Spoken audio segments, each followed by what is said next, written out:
Quand on s'approche de cette maison-là, on entend crier, on entend hurler. Ce sont des cris d'enfants et des cris de parents. C'est ça.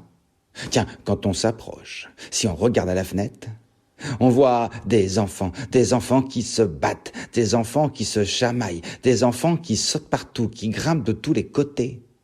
Tiens, il y en a un, il passe son temps à donner des coups de pied dans tout ce qui est devant lui. Et dans la maison, tout vole. Le deuxième, il tient pas en place. Il reste pas assis, ni à table. Il reste pas dans son lit. Faut tout le temps qu'il bouge de tous les côtés. Le troisième, il attrape ce qu'il y a autour de lui. Et il le lance. Il le lance de l'autre bout de la maison. Et la quatrième, elle peut pas faire 2 pas sans tomber par terre. Et là, il y a les parents. Il y a les parents qui crient, les parents qui hurlent. Arrêtez, asseyez-vous, arrêtez de tout casser, arrêtez de tout lancer, arrêtez de donner des coups de pied, arrêtez. Les parents n'en peuvent plus. Tu sais quoi, leurs enfants? Plus personne ne veut les voir. On ne veut plus les voir à l'école. À l'école, on a dit, les enfants sont pas assez sages. On ne veut plus les voir au centre aéré. On a dit au centre aéré, les enfants sont pas assez sages. Dehors. On veut même plus les voir dans le village ou dans le quartier. Tous les gens ont dit aux parents, faut les garder chez vous, les garder enfermés. Quand on a des enfants comme ça, on peut pas les laisser dehors. Alors les parents, ils gardent les enfants à la maison, à double tour. Et ils essayent de les calmer, ils essayent de les rendre sages. Mais ils n'y arrivent pas. Et les parents, ils en peuvent plus. En vrai, tu sais quoi, les enfants, eux, ce qu'ils aimeraient, c'est devenir des super-héros. Bon, ce soir-là, la maman et le papa essayent de coucher les enfants. Et pour qu'ils s'endorment, ils essayent de leur lire une histoire, un livre qu'ils ont trouvé. Attends, l'histoire du jour, c'est l'histoire du petit poucet.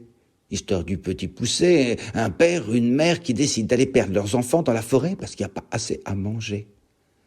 Eh ben, tu sais quoi, des fois, quand les parents sont fatigués, il y a des drôles d'idées qui leur traversent la tête. Le père a regardé la mère a regardé le père et a dit, et peut-être que si nous aussi, on allait les perdre dans la forêt. Drôle d'idée, non? Et ben le lendemain, le père et la mère, ils ont dit aux enfants, on vous emmène en pique-nique, là-bas, tout au fond de la forêt. Ils ont été tout au fond de la forêt, là où il n'y a personne. Et puis, le père, la mère, ils sont rentrés en courant. Ils sont rentrés à la maison. Ils se sont assis. Ils ont écouté, pas un bruit dans la maison, pas un bruit, pas un bruit, pas. Qu'est-ce que c'était ennuyeux de pas avoir un bruit. Et puis d'abord, tu sais quoi? La mère s'est mise à pleurer, le père s'est mis à pleurer. Nos enfants, on ne peut pas les abandonner. Ça se fait pas. C'est que dans les histoires. Alors ils sont dans la forêt, puis ils les ont ramenés à la maison. Gardés à la maison. À l'école, on n'en veut pas. Au centre aéré, on n'en veut pas. Dans le quartier, on n'en veut pas. Alors on a cherché comment faire. Là, dans le journal, ce jour-là, le père a vu. Il y a un docteur sorcier, qui propose de rendre les enfants pas sages comme des images. Alors on a appelé le sorcier. Et le sorcier a appris à la mère, au père, à faire des soupes. Des bonnes soupes, des potions. Il leur a dit, une soupe comme ça, tous les jours, faut la donner à boire, à manger à vos enfants. Vous verrez, ils seront sages comme des images. Alors la maman a fait la soupe et puis on a fait manger la soupe aux enfants. Et ben tu sais quoi, le soir même, les enfants sont mis dans leur lit, ils sont endormis sages comme des images.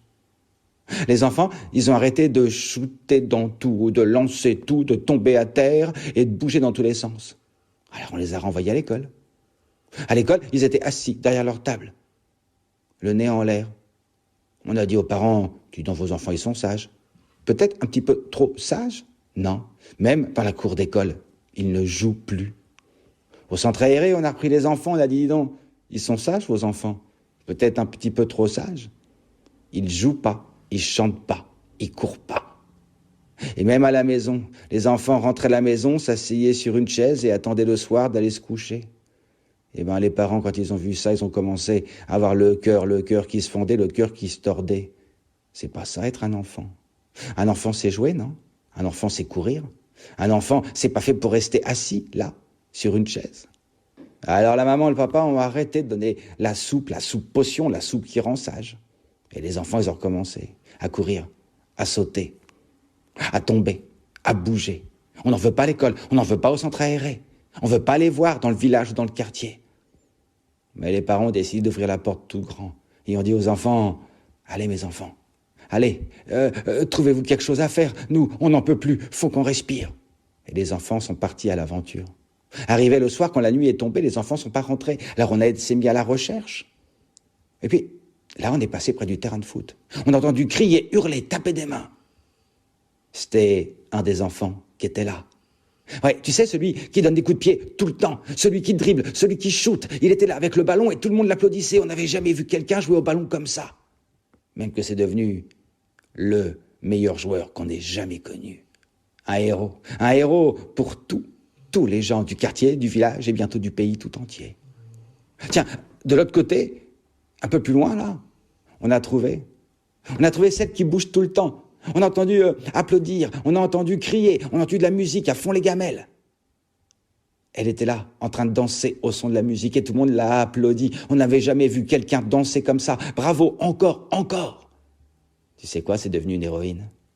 Dans le quartier, dans le village, dans le pays, dans le monde tout entier. Jamais personne n'avait dansé comme ça.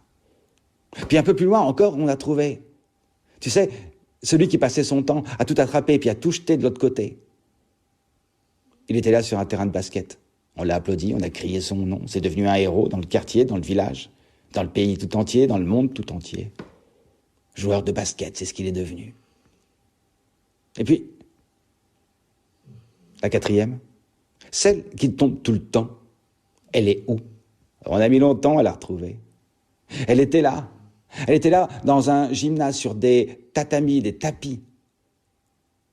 C'est devenu une héroïne dans le village, dans le quartier, dans le pays, dans le monde tout entier. Tu sais, à force de tomber tout le temps, eh bien, elle était devenue championne de judo.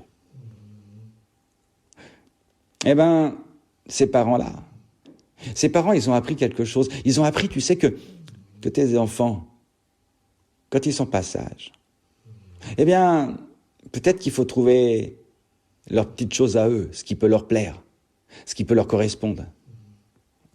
Jouer au foot, danser, jouer au basket, faire du judo ou toute autre chose.